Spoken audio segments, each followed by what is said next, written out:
amigo telespectador, estamos aqui novamente com o nosso Direito e Justiça. Quanta alegria estar novamente com vocês, entrando nos lares, nos domicílios aí de cada um e também, claro, nos estabelecimentos comerciais, nas lojas, enfim, em tantos locais que a gente sabe que tem agora essa franca entrada, porque você está conosco, você acredita nesse grande projeto que é o Direito e Justiça, que traz cada vez mais informações para você, informações com qualidade, com esses queridos convidados que vêm, que são as grandes estrelas do nosso programa, que trazem sempre novidades jurídicas, que te atualizam cada vez mais para que você aí se aproxime sempre do direito e da justiça da forma correta. Vejam que hoje nós temos aqui conosco um convidado muito especial, um grande amigo meu de longa data, inclusive tive a grata satisfação de me formar com ele, que é o Bruno Castro, que vai falar para nós de planejamento sucessório.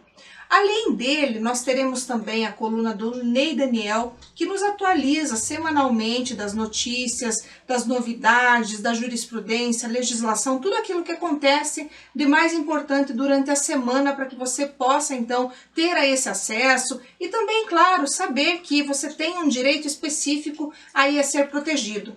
Além disso, também teremos a coluna do Matheus Tal, com a economia no Brasil e no mundo, e também a coluna do Dr. Leonardo Scholl Ramos, que vai falar também para nós sobre o direito de família e sucessões. Então, pessoal, hoje o programa vai estar repleto de coisas boas, de bons assuntos, de muitas novidades. Mas antes da gente começar aqui com o nosso convidado especial da semana, eu vou chamar o nosso break. Mas você espere aí, porque eu quero te ver no retorno.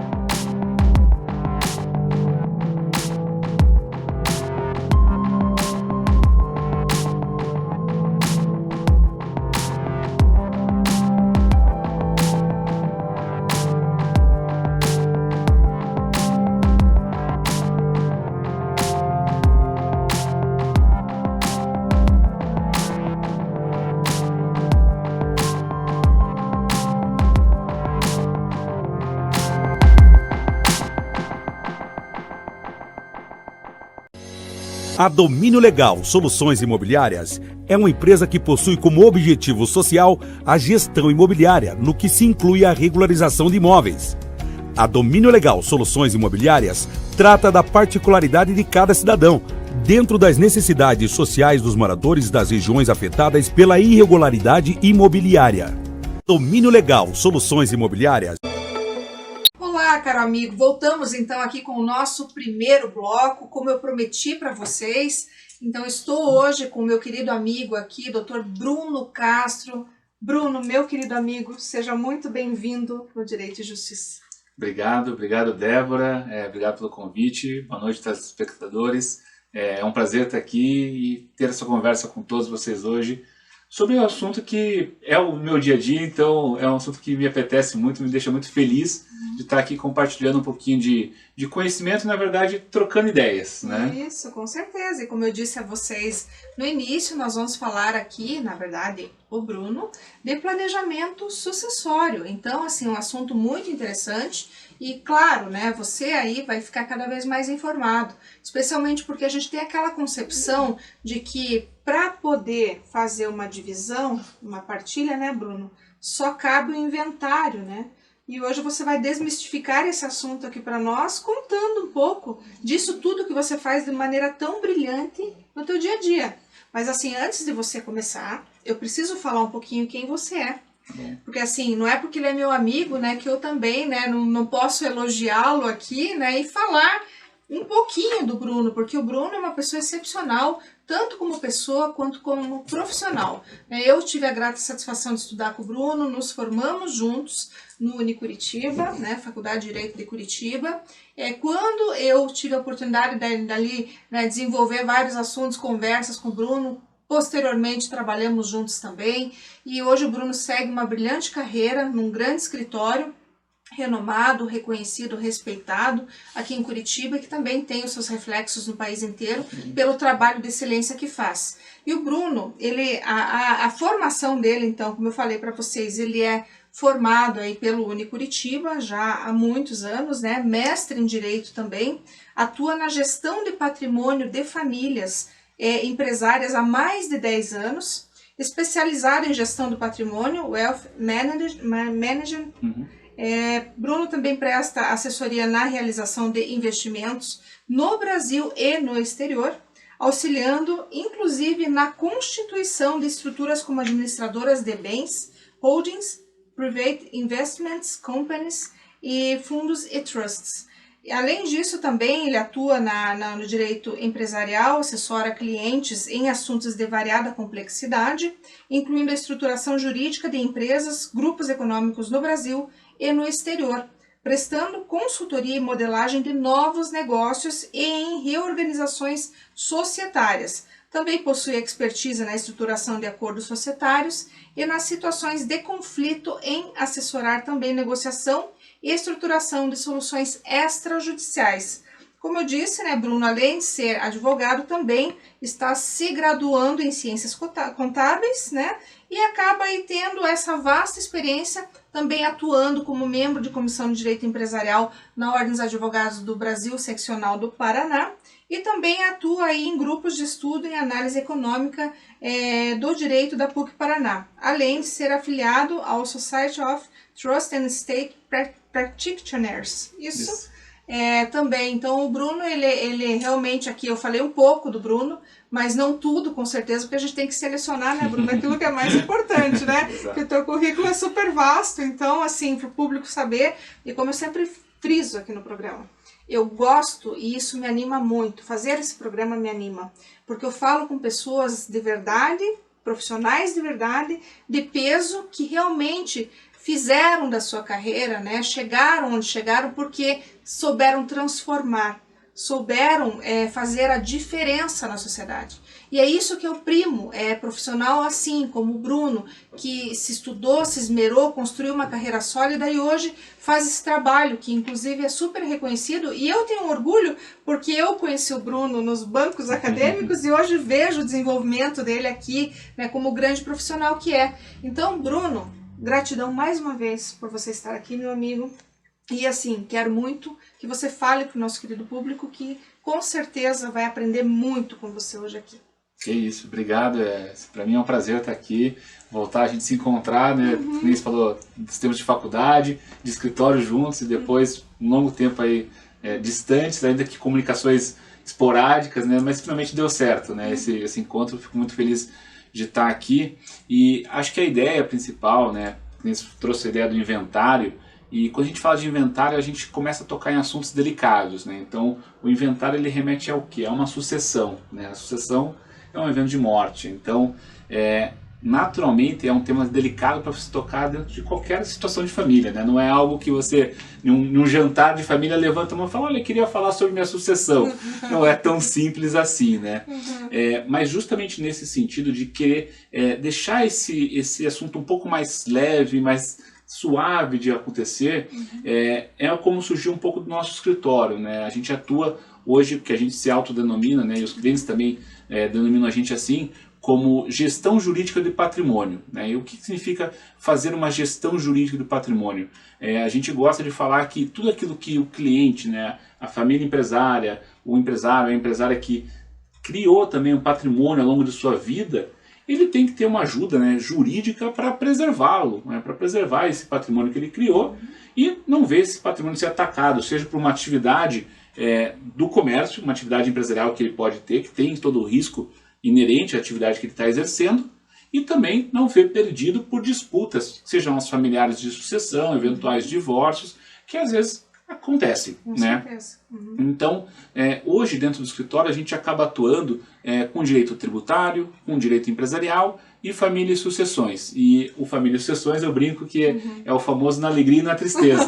Né? Então, desde um contrato de namoro até um eventual auxílio para a questão do casamento até eventualmente um divórcio ou a sucessão por morte, né? Então é um tema bem delicado e a gente vê que na verdade é um tema que vem evoluindo ao longo do tempo. Então antes era muito comum você ver o patriarca, a matriarca chegar com seus 60, 70 anos sem nenhum planejamento, né? Então isso era muito comum e acabava ocasionando disputas familiares, às vezes uma perda de valores para o fisco que não eram necessárias, e isso acabou também sensibilizando muito que as pessoas retornassem o pensamento para falar, olha, quando que eu posso começar um planejamento sucessório, né? Quando que eu devo me preocupar com isso? Que é um instituto antigo, inclusive, né, Bruno? Só que chegou no Brasil meio que tardiamente, assim, né? Essa cultura, né, do brasileiro de fazer, né? Exatamente. Acho que você bateu um ponto bem legal, que é a cultura, né? Então, antes você via a pessoa de 60, 70 anos, hoje você já vê a pessoa com 40, 50 anos pensando, né? Não quer dizer que você vai implementar tudo de imediato, não quer dizer que você já está pensando em morrer, mas quer dizer que você está se preocupando em saber o que acontece, né? Tem uma máxima que sempre dizem, né? Se você não fala, a lei fala por você. E aí não necessariamente o que a lei está dizendo pode ser aquilo que você deseja. Então é bom você se organizar. E naturalmente, quando a gente fala de planejamento, né, de gestão jurídica, de planejamentos estratégicos, você não precisa estar pensando justamente no seu falecimento. Você pode estar pensando em uma otimização da tua gestão. Sim. Né? Então, para aquelas pessoas que às vezes têm imóveis que querem alugar, para aquelas pessoas que têm participações em mais de uma empresa, para empresas familiares que às vezes têm conflito de gerações, então às vezes a gente tem os irmãos já com as sobrinhas ou sobrinhas entrando nas empresas, dado um falecimento, situações onde que acontecem divórcios, então às vezes a gente tem o ex-marido ou a ex-esposa dentro de uma empresa que é familiar. Então esse cuidado é muito importante, né? Então, indo para essa linha do planejamento sucessório, que você falou do inventário, naturalmente o inventário, eu brinco como advogado, falo assim, olha, queira evitar ao máximo, né? Existia aquela piada que falava, a única pessoa que ganha no inventário é o advogado, né? Isso aí não é bem a verdade, assim, a gente não gosta, macula um pouquinho a profissão, mas a verdade é, se você pode evitar o inventário, por que não? Né? Então, existem hoje alternativas jurídicas que te possibilitam você não precisar do inventário. Não estou nem falando do judiciário, até mesmo do inventário extrajudicial. Você tem meios de, entre aspas, fugir, de não precisar dele. Mas por que eu posso não... por que eu não quero o inventário, né? Veja, o inventário ele acontece, né, por uma obrigação legal, se você tem bens ou tem um testamento, filhos menores, mas naturalmente ele ocorre num momento muito delicado da tua vida. Né? Então, todo mundo sensibilizado, né, com aquilo lá. A gente está falando de uma morte, de um Uhum. falecimento, de um ente querido, e você está tendo que, junto com o luto, sofrer também por um embate jurídico, né? Que, ainda que estejam todos ali de comum acordo, tem a questão de liberação com as autoridades públicas, com as autoridades, instituições financeiras. Então, esse é um caminho que, assim, você não quer burocracia para um momento desse. Isso. É um momento de você se cuidar, cuidar dos seus entes queridos. Então, o quanto menos você tiver questões que te atrapalhem no dia a dia, é melhor. Então, a ideia de fugir do inventário é um pouco disso. Você se planeja, você se organiza em vida para que você não tenha que sofrer, ou no caso, os teus entes queridos sofrer por você, né, em um momento de tanta dificuldade. Especialmente até evitar o problema ali com as brigas familiares ali, que são tão corriqueiras, né, os desentendimentos, né, por patrimônio, enfim, por tantas questões ali que a gente entra naquele velho bom ditado, né, que você vai conhecer às vezes os parentes na hora do luto, infelizmente. Exatamente. Né? Então você evita tudo isso, né, Bruno? Exatamente. Assim, é igual quando você vai fazer um casamento, né? Por que você escolhe o regime de bens antes de casar, né?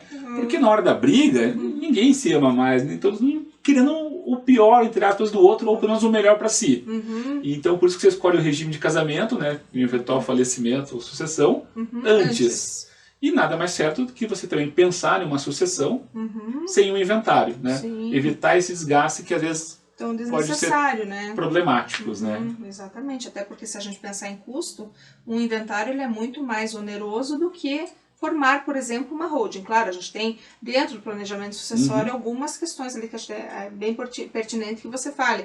Mas, por exemplo, você vai formar uma holding que seja familiar, enfim, o que for, mas você vai ter um custo bem menos elevado do que, por exemplo, o inventário. Exatamente. Né? E tanto em tributos quanto provavelmente em honorários. Exatamente. E aí, acho que a gente já pode caminhar para uma linha de quais são assim, os mecanismos, né? Porque hoje, né, de talvez 10, 20 anos para cá, quando você fala de gestão jurídica de patrimônio, de planejamento sucessório, naturalmente você começa a pensar em um administrador de bens, em uma holding de participações societárias, que nada mais é do que uma empresa para gerir participações em outras empresas. Né? Uma holding, ele tem lá aquela ideia, eu tenho uma grande empresa. Na verdade, a holding nada mais é do que uma empresa de participações. Ela vai gerir as suas participações em outras empresas. A grande vantagem, é por isso que ela passou a ser tão usual dentro do planejamento sucessório, é que você consegue criar regras societárias também para prever e evitar litígios familiares. Né? Então, essa acaba sendo uma grande vantagem da holding e da administradora de bens, e as pessoas normalmente esquecem dessas vantagens e ficam deslumbradas com as outras vantagens. Né? Que a gente, claro, está falando não só lá na frente do falecimento, a gente está falando também do momento em vida. Então, a administradora, por exemplo, ela pode representar uma grande economia de tributos para aquela pessoa que aluga os imóveis. Né? Então, hoje, se você tem imóveis locados na tua pessoa física, a tua carga tributária, né, que a gente fala, a tua tributação sobre essa atividade, ela tende a ser maior do que uma empresa fazendo esse mesmo serviço. Então, naturalmente, quando você vai para uma administradora de bens, que nada mais é que uma empresa para gerir os seus bens imóveis, ela pode ter uma vantagem fiscal para você também. Além de, claro, organizar o seu patrimônio e possibilitar, por meio de outros mecanismos, seja doação em vida, né? Doação é sempre em vida, né? Sim, mas assim, a doação para os seus entes queridos, para os seus herdeiros necessários, ela possibilita também que você lá na frente evite o inventário. Né? Então, aí vem outra vantagem, não só do desgaste, de evitar o desgaste em um momento de luto, mas também de já planejar em vida aquilo que você sabe que vai acontecer, porque é inevitável. Né? A gente sabe que, infelizmente, um dia morreremos. Exatamente. Existe aquele velho jargão de que nada mais certo do que a vida, a morte e os tributos. Né? Então, nada mais certo do que a gente pensar nisso hoje. Né? É isso aí. Bom, pessoal, ainda temos mais aqui, mais assunto com o Bruno, mas eu preciso chamar o Ney Daniel, porque o Ney Daniel parece que tem algumas notícias importantes para nós essa semana. E eu quero ver o que ele tem para trazer para esse querido público aí. Vamos lá, Ney? Saudações a vocês que acompanham o programa Direito e Justiça, e hoje iremos comentar um caso específico que trata de questões do direito administrativo que englobam os profissionais de trabalho como servidores seletistas no ente público. Portanto, caras e caros teleouvintes, no presente caso, em plenário virtual, o Supremo Tribunal Federal, o STF, formou maioria no sentido de que a Justiça Comum tem competência para julgar ações ajuizadas por servidores seletistas contra o poder público, buscando reivindicar parcelas de natureza administrativa. Claro que, mediante tese que prevalece. Na origem, a ação foi proposta no âmbito dos juizados especiais da Fazenda Pública Estadual. Haja vista que um grupo de servidores CLTs que atuam no sistema de saúde estadual requereram a equiparação salarial aos servidores vinculados ao regime jurídico de direito administrativo, pleiteando que os cálculos dos adicionais por tempo de serviço, ou seja, os quinquênios, incidissem sobre os vencimentos integrais. Mas, observem, no caso, no STF, o ente argumenta que a decisão da Justiça Estadual contraria a jurisprudência dominante da Corte, de que é da Justiça do Trabalho a competência para processar e julgar demandas sobre prestações de natureza trabalhistas ajuizadas contra os órgãos da administração pública por servidores públicos que ingressaram em seus quadros sem concurso público antes da Constituição Federal de 1988, sob regime da CLT.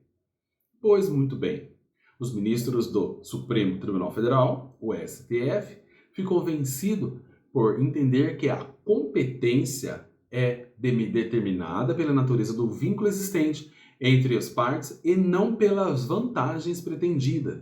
Diante disso, votou para dar provimento ao recurso extraordinário do ente público e assentar a competência da Justiça do Trabalho para processar, julgar o presente feito, considerada a natureza incontroversa do vínculo seletista existente entre as partes. Por fim, pelo que diz na doutrina, o direito é vivo. Do mesmo modo, se transforma na medida em que a sociedade evolui. Bom, finalizando por aqui, e desejamos que tenham gostado deste comentário, ou encaminhe mensagem para o programa através das nossas redes sociais de comunicação, seja para enviar comentários, perguntas ou sugestões, que teremos um grande prazer em acolher. Bom, agradeço a audiência e até a vista do próximo comentário do programa Direito e Justiça. Olá, querido amigo, voltamos aqui com a nossa coluna de Direito Imobiliário e hoje vamos falar de um tema que está muito relacionado ao direito imobiliário, tá? E eu sempre falo aqui muito do direito imobiliário em si, de questões que estão ali realmente atreladas com o imóvel, com efetivamente o problema, a negociação imobiliária, a regularização. Mas hoje eu trouxe um tema para vocês que ele se relaciona muito porque ele implica muito ali nas questões de divisão patrimonial, na partilha de bens, que é justamente o provimento 141 de 2023 do CNJ. E por que eu trouxe esse tema hoje? Porque além de ser recente, ele vai trazer, como eu disse para vocês, essas consequências, porque quando eu falo desse assunto, eu falo justamente aí da regulação que se dá a partir de agora, da necessidade de ter uma escritura pública para que eu consiga fazer a partilha de bens na união estável. Então, o que isso vai repercutir na área imobiliária, no direito imobiliário? Vai trazer repercussões no seguinte sentido, que eu vou ter uma segurança maior justamente para saber com quem vai ficar determinado bem. Então, se eu tenho uma escritura pública definindo isso, eu trago essa segurança, esse conforto, não só para esse casal que está justamente aí oficializando, né, agora esse distanciamento, esse rompimento dessa relação, né, dessa união estável, mas especialmente para o trato negocial, quando, por exemplo, um deles resolver alienar esse patrimônio, ou seja, comercializar um dos bens. Porque eu tenho ali nessa escritura já consagrado, consolidado de quem é esse patrimônio, ou seja, com quem ficou, como fora realizada esta partilha. Então, por isso que hoje esse tema, ele vem de encontro com esse interesse, porque é atualíssimo e você que está aí, que advoga, que tem interesse na área, né, vai saber que a partir de agora, este casal, que agora, né, está então optando aí por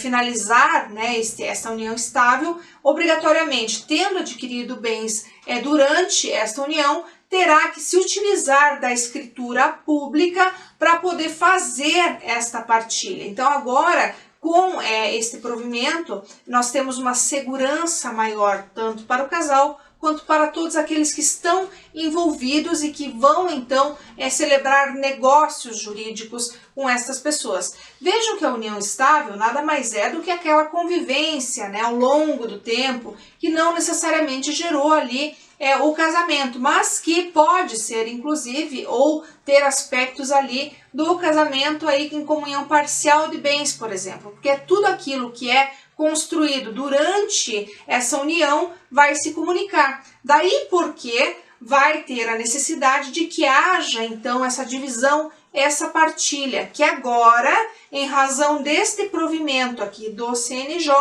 então passa a contemplar a escritura pública, que então vai prever, vai conter então essa partilha, trazendo essa segurança, possibilidade de execução, clareza, inclusive, né, para os bens, para quem ficou com determinado bem, se sabe exatamente. Então, isso tudo, pessoal, é muito relevante aqui para nós, porque eu gosto, e vocês sabem, vocês que me acompanham sabem o quanto eu gosto aqui do assunto que envolve a negociação imobiliária. E muitas vezes, esses bens que ficam aí meio no vácuo, né, no meio do caminho, podem gerar uma turbulência para você que está aí dependendo da celebração de um negócio jurídico, está no trato dessa negociação, né? Seja você aquele que efetivamente está aí encerrando esse relacionamento, seja você que está participando da relação negocial, que está adquirindo esse patrimônio. Então tudo isso é justamente para propiciar maior segurança jurídica, que é tudo que a gente busca aqui,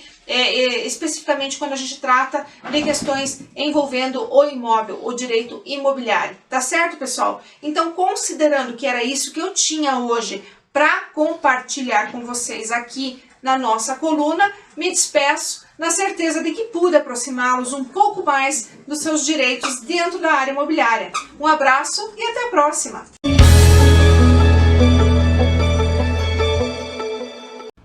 Obrigada, Ney, pelas tuas considerações. Aí, com certeza o público deve ter aí aproveitado muito isso que você trouxe hoje para nós aqui.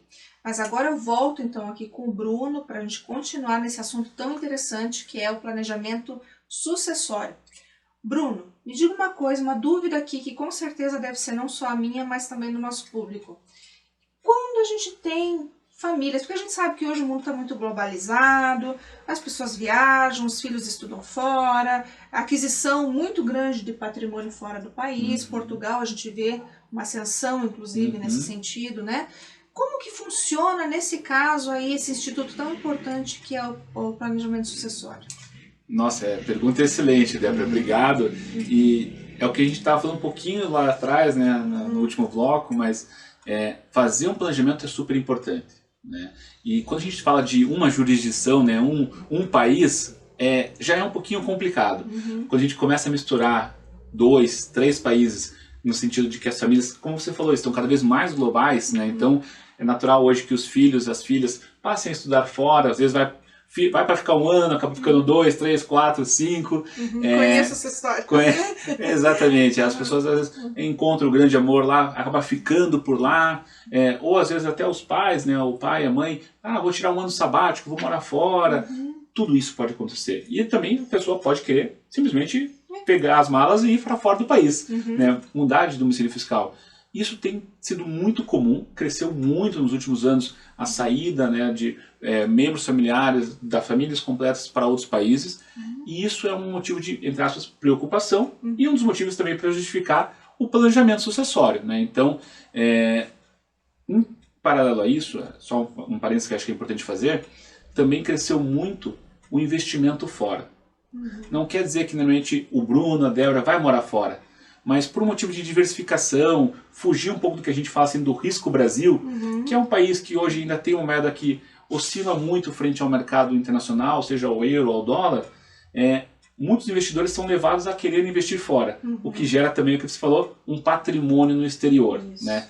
Então, ter um planejamento para quem faz uma vida lá fora, seja ela simplesmente patrimonial ou social também, é extremamente relevante. E aí entra um pouco do trabalho do advogado, né? Seja local, claro que respeitado as jurisdições, você não pode falar de uma jurisdição, de uma lei que você não tenha a liberdade, não tenha o conhecimento e a autorização para atuar lá, mas a gente sabe que a gente tem que cuidar dos reflexos lá e aqui.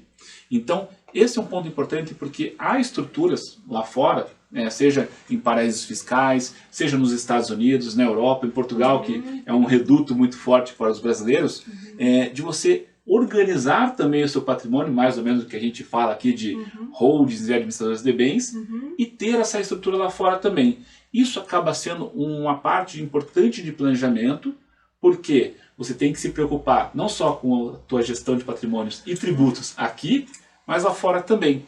Um detalhe bem curioso, eu sempre trago isso para os meus clientes que querem, por exemplo, ir para os Estados Unidos, ir para fora do país, Veja, a gente reclama, né, fala, a nossa carga tributária aqui no Brasil é muito elevada.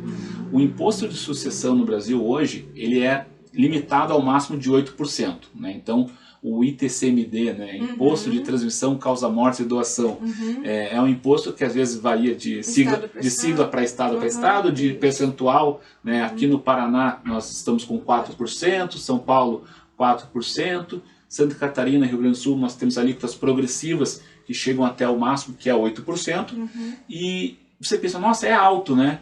Mas nos Estados Unidos também tem uma variação de estado para estado, porque lá tem uma divisão, por exemplo, o tributo que é estadual e o federal, mas lá, pasme, lá a gente está falando de 40% a 55%. Então, eu sempre brinco assim, o planejamento é importante? É super importante. Você imagina você ter um planejamento, não ter um planejamento, ter um patrimônio no exterior e de repente você, quando for passar para os seus herdeiros, perder 40% desse patrimônio. Então, se você tinha 10, para os seus herdeiros vai chegar a 6, porque 40% ficou com o fisco, no caso americano. Ah, mas eu não moro nos Estados Unidos, eu não vou ser atingido. Você vai, porque o seu patrimônio está lá. Então, quando a gente fala de planejamento, né, daí um pouquinho também da ideia, não necessariamente você tem que olhar somente para onde estão a residência fiscal dos membros da família, mas a gente tem que olhar também para onde está um patrimônio. Então, nessa área a gente fala assim, olha, mesmo que você esteja no Brasil, mas invista fora, cuidado. Você pode estar sendo atingido por um imposto de sucessão lá fora. Da mesma forma, o contrário, né? Você às vezes pode estar lá fora. A gente teve casos, por exemplo, no escritório, e acho que isso é legal a gente compartilhar, claro, não falando aqui os nomes, mas a França, ele é um país hoje que ele cobra para receber o patrimônio que vem de fora. Então, se você hoje está na França e recebe uma herança, por exemplo, de alguém que faleceu aqui do Brasil, você paga esse imposto de sucessão para a França, mesmo que esse patrimônio não esteja atrelado lá. Então, são preocupações que, inclusive para quem vai morar fora temporariamente, pode fazer bastante interesse ficar de olho, né? É por isso que é importante aqui o que a gente sempre fala, né, de consultar um profissional que seja expert na área, que seja especializado, porque ele conhece, assim como o Bruno, todas as nuances, né, do planejamento, ele sabe, ele tem casos práticos, ele vivencia isso diariamente. Então ele vai saber sempre adequar o teu caso a uma solução, né, Bruno? Pela tua experiência, né? A gente também brinca assim, não existe caixinha pronta para todo mundo. Né? Então, aquela pessoa que te vende uma fórmula mágica, isso não existe. Né? É o caso prático, é entender a necessidade, os interesses e o que está de fato envolvido. Né? Então, já tivemos casos que o cliente, eu tenho que constituir uma holding aqui no Brasil, ou eu tenho que constituir uma administradora de bens. Por quê? Né? Será que você precisa disso mesmo? Será que às vezes um bom testamento não resolve? Mas eu quero fugir do inventário. Tá bom, então vamos trabalhar com a ideia da doação. Aí tem institutos, por exemplo, do Brasil hoje, né, que é a doação, por exemplo, com reserva de usufruto. Então você pode doar parte do seu patrimônio e guardar para si o uso e o gozo desses bens, desses direitos, enquanto você estiver vivo. E isso resolve toda uma ideia de planejamento para muitas pessoas. E aí você não precisa nem ter, às vezes, uma holding, uma administradora de bens. Então, é um pouco daquilo. Você tem que olhar o caso prático, entender a tua necessidade e saber que você está, como disse a Débora, está se assessorando, está buscando assessoria dentro de alguém que atua na área. Né? Porque aí entra um pouco também do detalhe de que a Débora tanto falou, né? A gente tem que cuidar para não fazer medidas que, na verdade, ao invés de ajudar, podem gerar um atrapalho, um problema para nós no futuro. Exatamente. Eu acho que tudo isso que a gente tem que levar em consideração na hora de optar, né, de escolher um profissional primeiro e depois também optar por um ou por outro, porque é o profissional que vai te dizer, não, isso aqui para você não vai dar certo, porque a tua situação é diferente da do seu amigo, por exemplo, que indicou você.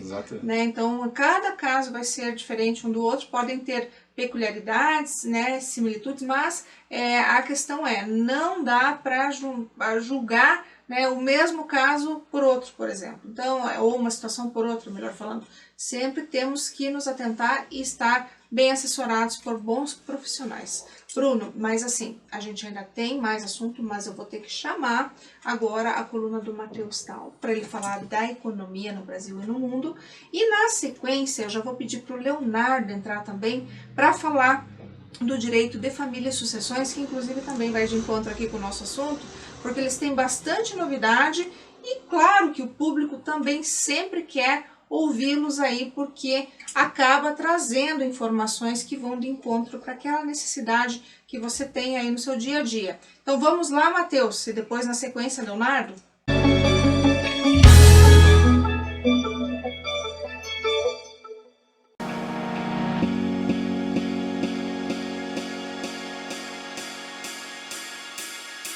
Olá, meu caro amigo telespectador, que está nos prestigiando mais uma vez em nosso rumo sobre a economia.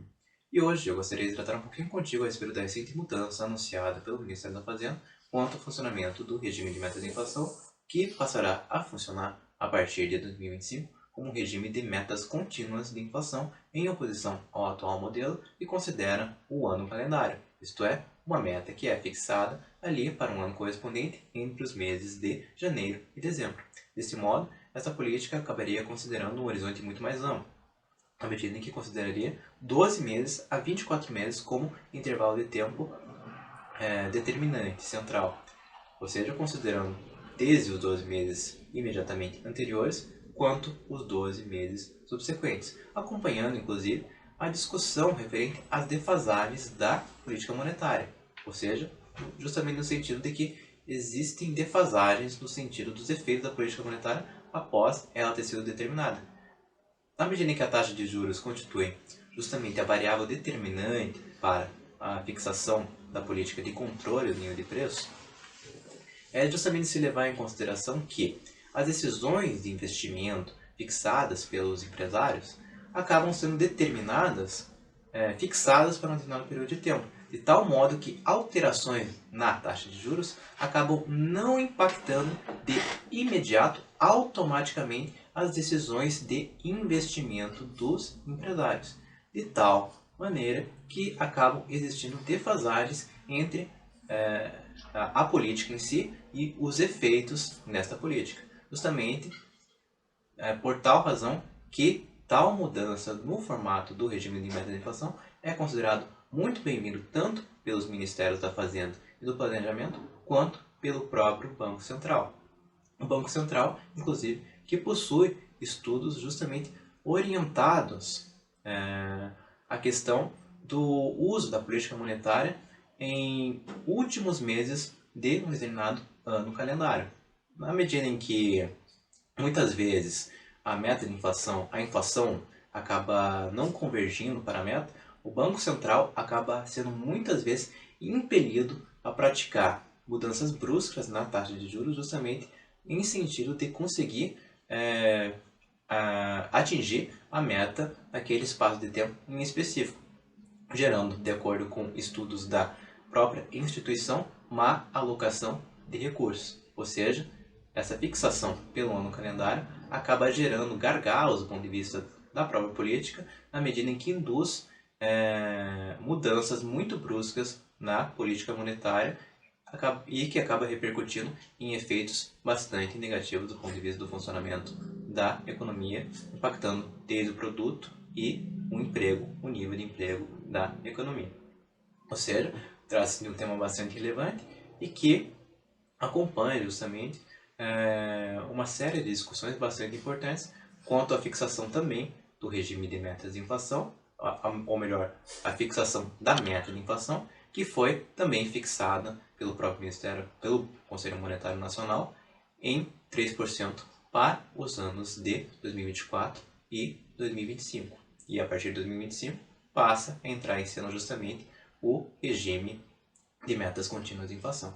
Com isso, eu me despeço de ti, meu caro amigo telespectador, e te aguardo até a próxima semana. Muito obrigado!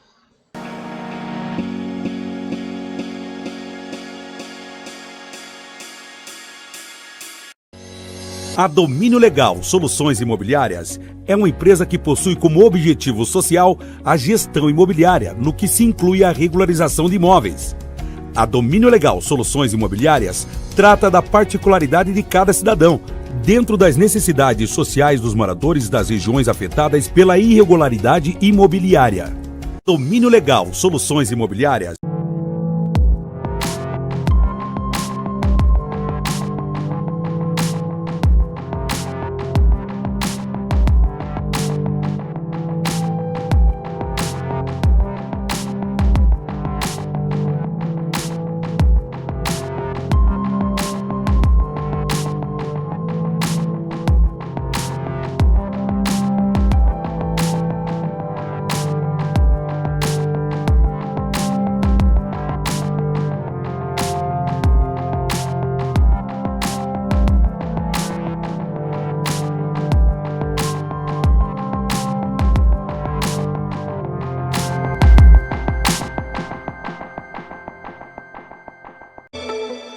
Olá amigo, olá amiga, seja muito bem-vindo a mais um vídeo do Direito de Família e Sucessões Simples, o quadro onde você obtém orientações práticas para problemas do seu dia a dia envolvendo direito de família e direito das sucessões. E hoje vamos falar sobre um tema bem interessante e que é muito questionado pela maioria das pessoas. Quem deve pagar as custas do processo de inventário? É bastante comum o pensamento de que o processo de inventário é apenas uma forma de partilha dos bens deixados pelo falecido. Então o herdeiro será beneficiado e receberá o seu quinhão. Porém, o inventário não se limita a isso, porque é um processo feito para regularizar o patrimônio de uma pessoa falecida. Se nós estamos falando de regularizar um patrimônio, não fazemos referência apenas a bens, mas também a dívidas e obrigações contraídas de contratos assinados pelo falecido. Como nós estamos fazendo referência a um conjunto de bens, quando uma pessoa falece, forma-se o seu espólio, que é o conjunto de bens e obrigações que contraiu em vida e que agora deve ser regularizado pelos filhos. E se esse processo é iniciado para regularizar os bens, no caso o espólio, quem deve arcar com essas dívidas é o próprio espólio. Então observe que o pai ou a mãe falecido deixa esse espólio para a regularização dos filhos, mas é o próprio espólio deixado que deve arcar com os custos do inventário e, consequentemente, com a regularização dos bens. Então, apesar do inventário ser aberto e conduzido pelos filhos, que têm a obrigação legal de regularizar o patrimônio do falecido, não são eles que devem arcar com os custos e as despesas do inventário. Então note que isso acaba sendo um problema deixado pelos pais, porque esse filho que arca com a maioria ou com todas as despesas poderá pedir a indenização correspondente ao que gastou dos demais herdeiros que optaram por não gastar nada para regularizar o espólio. Ou seja, acaba surgindo um litígio familiar por conta de um motivo bastante desnecessário. Dito isso, se o intuito de um pai ou de uma mãe é impedir com que esses litígios aconteçam, dando liquidez aos filhos para que eles tenham os valores para arcar com os custos e com o imposto do processo de inventário, na semana que vem eu vou trazer algumas soluções para que os pais tenham esse cuidado e consigam garantir aos filhos a liquidez necessária para lidarem com esse problema de uma forma um pouco mais tranquila. Espero que você tenha gostado do vídeo de hoje e que tenha sido útil. Agora voltamos com a programação do Direito e Justiça. Até a próxima! Então, queridos amigos, voltamos aqui com o nosso terceiro e último bloco, né, para nossa tristeza, né, Bruno? Exato. Mas, né, gente, né, que bom que ainda temos um tempinho para conversar aqui com você, mas agora eu quero muito, Bruno, que você fale da sua carreira, tá? Porque o nosso programa, ele tem um viés que ele é para motivar justamente aquela pessoa que está ali do outro lado, que está buscando se identificar com alguma área. E como o nosso programa é relacionado ao direito, à justiça, naturalmente a gente traz advogados, juízes, promotores, professores e também áreas que se correlacionem, né, com o direito. Hoje a gente está trazendo você aqui que falou já muito bem do planejamento sucessório, mas eu gostaria que você explanasse, né, um pouco da tua vida, na época da faculdade, o que te fez escolher e hoje estar fazendo esse trabalho. Eu acho fundamental para que todo mundo que está ali possa, além de se inspirar, também perceber a magnitude de tudo isso que é feito por um profissional como você.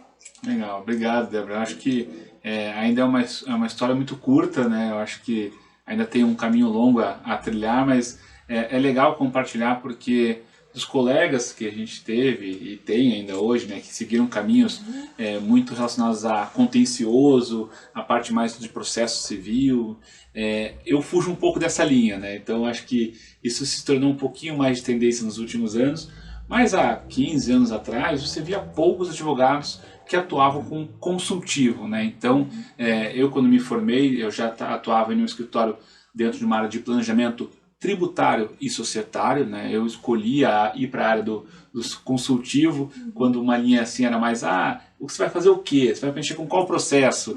Você vai falar com o juiz? Não, eu até brinco, né? Hoje não tenho nenhum processo no meu nome, né? Então, eu sou aquele advogado que eu não uso nem a minha carteirinha para protocolar um processo, porque de fato não é a minha linha de pesquisa, não é a minha linha de atuação. Eu, há muito tempo, optei por ir para o consultivo e eu atuo hoje, naturalmente, aconselhando a família empresária, aos empresários, às empresas, a terem, de fato, uma assessoria jurídica completa. Então, eu, quando fiz direito, eu sempre gostei muito de debater, sempre gostei muito de conversar, então, para mim, foi uma escolha muito natural. E depois de formado, eu sempre fui muito questionado pelo meu pai para que eu fizesse contabilidade também. Ele falava assim, se você trabalha com direito tributário, se você trabalha com direito empresarial, você tem que ir para a linha da contabilidade também, porque vai te ajudar. Né? Fazer uma boa leitura de números, ter esse conhecimento, ainda que você não seja um expert, mas você tem que ter uma familiaridade mínima ali com esse tema, porque vai estar no seu dia a dia.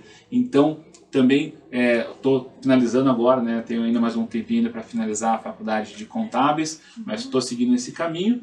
E um outro caminho que eu fiz também, eu acho que é um caminho super interessante, que me ajudou aí no meu desenvolvimento pessoal e profissional, foi o mestrado. Né? Então, eu pude fazer um mestrado na linha de pesquisa de trusts, na PUC do Paraná, e para mim foi muito bom, porque eu brinco assim, se você tinha preguiça de ler, o mestrado te força a ler, né? Não que algum aluno de direito ter preguiça de ler, mas algumas vezes tem, né? Mas então, é um salto, né, Bruno? Eu sei, porque eu também senti a mesma coisa. Parece que você é forjado ali, é como se o carvão se transforma realmente ali no diamante em pouquíssimo espaço de tempo. Se você não sabia, você aprende na marra, né? Porque são várias páginas para ler, são matérias diferentes que às vezes... E é uma coisa que eu sempre gostei do mestrado. Às vezes algum texto, alguma leitura que você não iria ler no seu dia a dia, você acaba tendo acesso, tendo a oportunidade e a necessidade de ler no mestrado. Então, isso é uma grande vantagem. E isso me ajudou também bastante na oratória, além da leitura, é claro, na oratória, você ter a comunicação verbal de uma forma do seu dia a dia, porque você também era forçado a fazer aquelas apresentações, os seminários, a dar aulas, né? Então, isso é uma coisa que também eu acho que quem tem esse interesse, né, de ir para uma carreira acadêmica, naturalmente você tem que seguir para o mestrado, para o doutorado e assim por diante. Mas mesmo que você não queira ir para essa carreira acadêmica, talvez o mestrado ou um outro curso que te exija isso pode ser super interessante, porque vai te possibilitar conhecer novas pessoas, conhecer novas ideias, porque nem todo mundo vai pensar como você no mestrado, e isso vai gerar muitos debates, né? Exato, e vai te gerar uma oportunidade de também trilhar uma carreira pessoal, né? Então, independente do profissional que você queira seguir, o teu pessoal acho que agrega muito. Então, eu acho, para mim, valeu muito a pena, eu acho que recomendo nesse sentido, mesmo que você não queira dar aulas, né? Porque o pessoal tinha muito esse estigma de, mestrado é para quem quer dar aula. Não só por isso. Você pode querer desenvolver escrita, desenvolver comunicação, ou simplesmente estudar um pouco mais um tempo, um tema específico, né? Eu concordo plenamente com você, porque o mestrado, ele te desenvolve, você tem assim um antes e um depois. Exato. Sabe, para mim foi um divisor de águas o mestrado, porque você se desenvolve muito e você, justamente esse contato que acaba tendo, que se promove no mestrado, com várias temáticas dentro da tua área de concentração, né? E você se expande, você é forçado, na verdade, porque é tão rápido, são 2 anos e os 2 anos são muito intensos, você produz muito, Exato. você escreve, você publica, você participa de congressos, então essa tônica, ela é muito interessante, né, Bruno? Mas um aspecto que você trouxe aqui para nós, que eu acho muito importante falar, e eu sempre friso aqui também no programa, é a interação das áreas. Você falou da contabilidade. Exato. Então, às vezes a pessoa enxerga, ela fala assim, vou fazer uma faculdade de direito, vou ser advogado, ou vou ser juiz, ou vou ser promotor, ou vou ser defensor, que são carreiras brilhantes, cada uma, né, do seu jeito.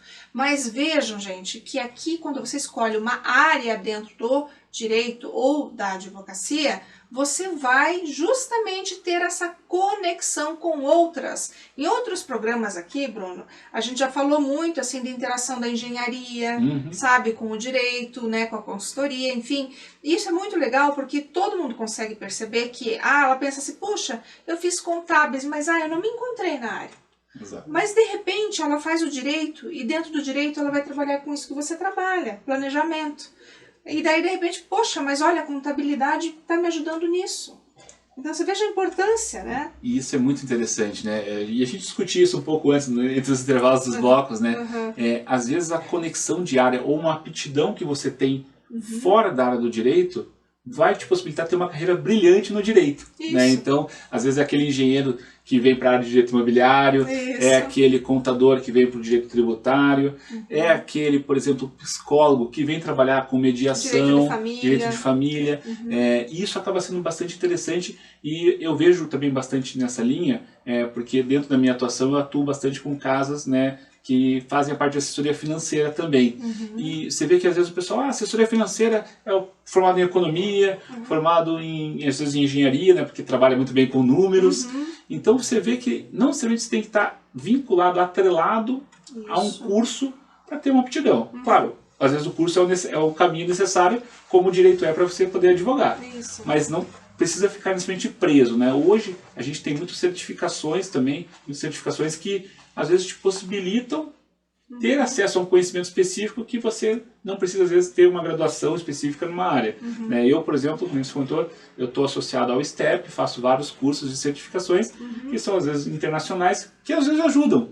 Né? Então, você aprimora o inglês. Hoje, incrivelmente, o advogado está sendo cada vez mais exigido, como todas as profissões, a ter o inglês, né? Então às vezes para uma leitura de contrato, eu brincava assim esses dias que era mais fácil às vezes contratar alguém que falava inglês e ensinar o direito, porque tá mais difícil, né? Então é importante, né? Essa diversificação, essa aproximação e conexão entre áreas é sempre muito relevante para qualquer área.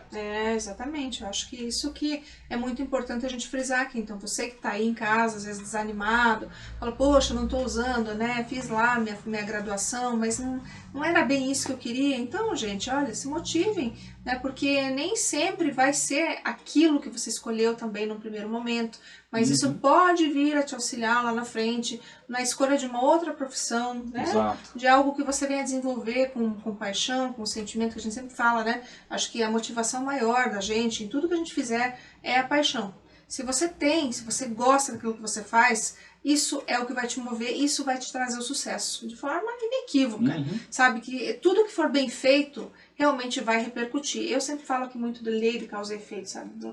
Para mim é o que me move. Não tem como você fugir disso, porque você está fazendo, você está plantando, você vai colher. Então, tudo que você fizer, faça bem feito. E tem outra, né? A gente trabalha mais do que a gente fica com a família, muitas vezes. Se você não fizer, não trabalhar com aquilo que você gosta, esquece, você nunca vai ser feliz. Exatamente. Sabe, eu sempre falei, até um relato que eu sempre trago da minha vida pessoal, sabe, Bruno? Como eu vivi muito tempo fora do país, eu jamais vou ter vergonha de dizer, eu trabalhei em tantos serviços e tenho o maior orgulho disso, porque me fez ver o quanto é importante você valorizar todo mundo e tudo que é feito, porque sempre se volta para o bem do coletivo. Então, eu sempre pensei que o dia que eu voltasse para o Brasil, eu faria aquilo que realmente me desse paixão, que me motivasse. Então, isso que eu faço hoje, estando aqui, transmitindo boa informação, é algo que me move. E além de tudo, claro, o direito, porque não é por acaso que eu estou aqui, né, Bruno, falando de direito, porque eu respiro isso todos os dias da minha vida e me move, me dá orgulho e principalmente trazer pessoas assim como o Bruno aqui, que falam da experiência dele, da vida dele, da vocação e de tudo isso que ele faz tão bem feito e que o torna o que ele é, né, Bruno? Não, obrigado. Obrigado, Débora. Acho que você, que nem a gente falou, eu falei para você antes, é um exemplo aí de dedicação, esforço, aquilo que você comentou. É o teu dia a dia, é o que você respira, é o que você gosta. Então, acho que se fosse para passar uma mensagem, né, acho que não tem o tarde demais para a gente começar algo novo. Eu acho que não tem momento exato. Eu acho que não dá para a gente ficar esperando o momento certo. Talvez nunca chegue o momento certo. Então, como você falou, tá desanimado? Poxa, busca aquilo para se animar, né? Corre atrás, se uma hora você se encaixar, vai dar certo, se for para ser, será, e brigue por isso, né? Se você tem vontade, faça. Adorei estar aqui, obrigado pelo convite, espero que tenha conseguido passar pelo menos algumas poucas boas ideias para os telespectadores e será um prazer um dia voltar e ter mais uma conversa dessa. Uma pessoa que só ilumina o programa e traz alegria aqui pra gente, para mim principalmente, né, que admiro muito como pessoa, como profissional, né, jamais vou me esquecer, né, dos momentos aí que você me propiciou já várias vezes, né, e várias vezes ter aparecido em momentos que eu precisava. Então, eu te agradeço muito e hoje estar com você aqui é uma satisfação imensa mesmo, de coração. Te agradeço muito. Obrigado, Obrigada por é tudo. bem verdadeira. Obrigada mesmo, gente. Obrigado. Mais uma vez, obrigada Obrigado. por tudo, Bruno. Obrigada a vocês que estão aí conosco, que estão apostando também nesse grande projeto que é o Direito e Justiça, que tem essa vontade imensa de trazer cada vez mais informação para você de qualidade e sempre te inspirar e te dizer, você pode, em qualquer momento da sua vida, acredite, você pode e você pode chegar onde você quiser, não tem idade, tá? Eu recomecei minha vida aos 27 anos, não tem idade, você pode chegar onde você quiser, ninguém pode dizer para você que você não é capaz, tá bom? Essa é a nossa dica e nossa grande mensagem de hoje para você. Um grande abraço, queridos amigos, fiquem com Deus e até a próxima semana. Um beijo.